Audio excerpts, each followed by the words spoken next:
राम नाम मुनि दीप धरु जी देहरी द्वार तुलसी भीतर बाहरे जो चाहस मुझियार। सत्संग जी प्यार से कहिए धन्यकार जी। सत्संग जी परमात्मा का नाम उस मणि के समान है जो हर तरफ से रोशनी देती है। तुलसीदास जी कहते हैं कि राम का नाम ऐसे इस ओठों के जुबान पे रखो जैसे घर के दरवाजे के पास चौखट पे दीपक रखा जाता है, जिससे एक ही दीपक से अंधेरा बाहर का भी मिट जाता है और अंदर का भी।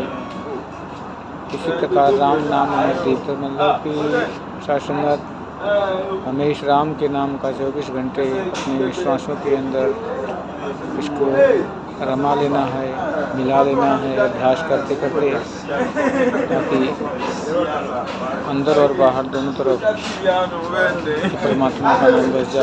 जैसे सांसें अंदर भी जाती है बाहर भी आती है,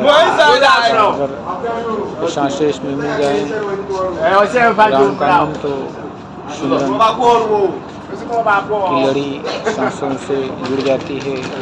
तो सिमरन हर सेकंड होता है, हर क्षण होता है। कहते हैं श्वास सांस सिमरो गोविंद, ये अभ्यास से हो पाता है, बिना अभ्यास के संभव नहीं। क्योंकि ये माया हमारे आंखों के सामने सत्संग जी 24 घंटे दिन में जब हम खुली आंखों से संसार के विचरते हैं, देखते हैं, तो माया इसके अंदर प्रवेश करती है। और जब स्वप्न में हो जाते हैं निद्रा में, तब भी ये माया हमारे स्वप्न में भी उसी प्रकार दिखती है। इसलिए इसे रमे राम को दर्शन करके इसको बार बार हर कार्य में इसको सम्मिलित करना है, क्योंकि मुख से परमात्मा का गुणगान करते हुए सारे संसार के कार्य किए जा सकते हैं। बस इसका ध्यान हो, एहसास हो हर वक्त कि कण-कण परमपिता परमात्मा कण-कण तेरा वास। जब इस आँखों से देख लिया जाता है तो बहुत सारी गलतियों से भी हम बच जाते हैं। जब हमें इस परमपिता परमात्मा का हर जगह दीदार होने लगता है तो गलतियाँ कम होती हैं, और जब गलतियाँ कम होती हैं तो इंसान धीरे धीरे मोक्ष के मार्ग की तरफ बढ़ने लगता है। सत्संग जी ये संभव केवल सत्संग सेवा और सिमरन से ही हो सकता है। जब सद्गुरु मिलता है तो अपने संत को सत्संग सेवा और सिमरन देता है। इससे अभ्यास करते हुए इंसान अपने मन को एकाग्र करते हुए परमात्मा से बार बार जोड़ने का अभ्यास करता रहता है और अंत में परमात्मा का भी हो जाता है। जैसे सत्संग जी कहते हैं कि गंदा नाला होता है, जब गंगा में मिलता है तो उसकी गंदगी कुछ ही दूर जाके गंगा बन जाती है, उसमें खो जाती है।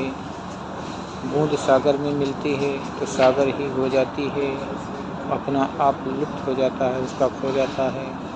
इसी प्रकार आत्मा परमात्मा को मन के द्वारा ध्यान करते हुए परमात्मा का ही स्वरूप होकर इसमें एकमित हो जाती है। इसी का नाम मोक्ष मुक्ति कहा गया है और ये केवल संभव है इस परम पिता परमात्मा को जानकर देखकर। कहते हैं रामायण में तुलसीदास जी की, देखे बिन न होई प्रतीति, बिन प्रतीति होए नहीं प्रीति, प्रीति बिना नहीं भक्ति निभाई, जो खगेश जल की चिकनाई। सत्संग जी और भी अवतार वाणी में आता है कि बिन देखे यह मन नहीं माने, बिन मन माने प्यार नहीं, प्यार बिना भक्ति ना होए, बिन भक्ति नैया पार नहीं। गुरु मनावे गुरु दिखावे, गुरु ही प्यार सिखाता है, बिन गुरु भक्ति मूल न होए, जो करता पछताता है। जब इस परम पिता परमात्मा पार ब्रह्म का ज्ञान सतगुरु के द्वारा मिला।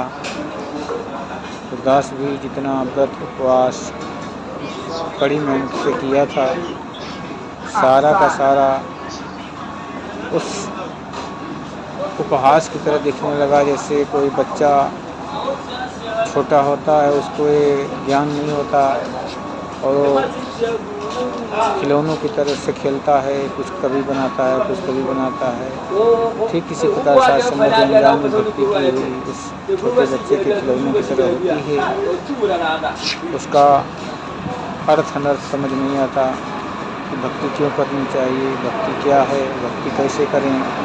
तो तमाम ऐसे प्रश्न का हल इस परम पिता परमात्मा का दर्शन करने के बाद मिल जाता है। इसको जान जाने से सारे प्रश्नों का हल मिल जाता है। नहीं तो तमाम ऐसे मन के अंदर विकार पैदा होते हैं, तो प्रश्न उठते रहते हैं, शंकाएं उठती रहती हैं कि ये कैसे होता है, ये क्यों हो गया, ऐसा कैसे हो सकता है। सत्संग जी सबसे बड़ा बैरियर है ज़िंदगी का इंसान के कि परमात्मा को देखा नहीं जा सकता। जब इंसान इस बैरियर को तोड़ देता है तो संभव हो जाता है, क्योंकि सतगुरु समर्थ होता है। कहा भी गया है कि गुरु गोविंद दो खड़े काके लाभों पाए, बलिहारी गुरु आपने गोविंद दियो लखा।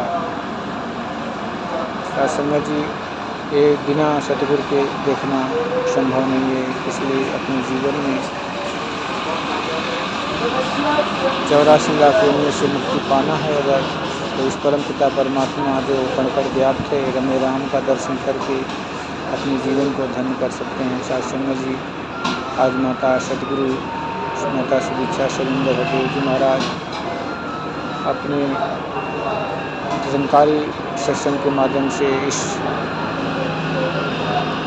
दात को प्रत्येक जनों को देने की कोशिश की जा रही है कि हर इंसान चाहे पापी से पापी हो, चाहे जैसा भी कर्म करता हो, वो मोक्ष का अधिकारी है, भक्ति का अधिकारी है। इसलिए आओ रब के दर्शन कर लो, कह दो सब इंसानों को मानव मृतक बना रहा है। जैसे हैवानों को पापी कपटी अज्ञानी को प्रभु के संग मिलाता है, दूर करे सब मन की चिंता, मन का कमल खिलाता है। सत्संग जी यहाँ आने के बाद जो माइंड में चेंजिंग होता है, जो दिशा बदलते ही दशा बदलना शुरू हो जाती है, इसको बयां करना बहुत ही मुश्किल है, क्योंकि बातों से विश्वास नहीं होता। जब इंसान इसमें आता है तब समझ में आता है, दूर से देखने में ये बात समझ में नहीं आती। इसलिए अपने जीवन को धनभागी करना है, बड़भागी करना है, परलोक और लोक को दोनों संवारना है, तो आना पड़ेगा सतगुरु के चरणों में। प्यार से कहिए धन्यवाद जी।